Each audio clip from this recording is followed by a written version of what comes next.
ফের পরীক্ষার মুখে দীপা। সূর্যের দুর্ব্যবহার করা ভিডিও দেখে হারিয়ে গেল সোনারূপা। সূর্য দীপার ডিভোর্স হয়ে যাওয়ার পর ভেঙে টুকরো টুকরো হয়ে গিয়েছে গোটা সেনগুপ্ত পরিবার।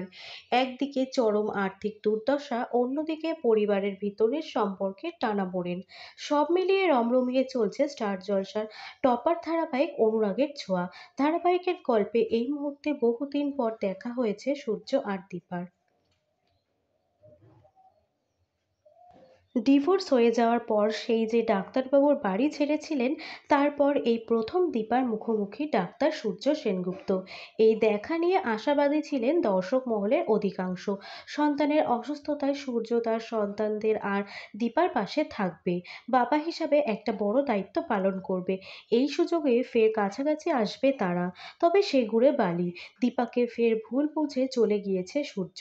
দীপার সম্মানকে তোয়াক্কা করেনি একদম। আর এসবের খবরে চ্যানেলে লাইভ টেলিকাস্ট হয়েছে, কারণ সেনগুপ্ত পরিবারের একটা সামাজিক গুরুত্ব রয়েছে। ঝড় বৃষ্টির রাতে যখন সূর্য ইরার সঙ্গে হাইওয়ের ধারে একটি হোটেলে আটকে পড়ে, তখন মধুচক্রের অপরাধে তাকে গ্রেফতার করা হয়। সেই খবরও মিডিয়ায় হটকেক।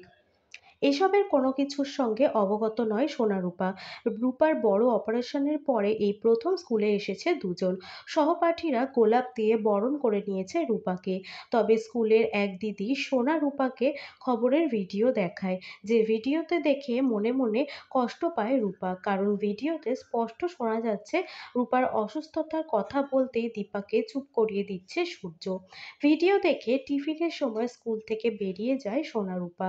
সটান অর্জুনের কাছে গিয়ে হাজির হয় তারা। এদিকে দুজনকে খুঁজতে খুঁজতে জেরবার দীপা।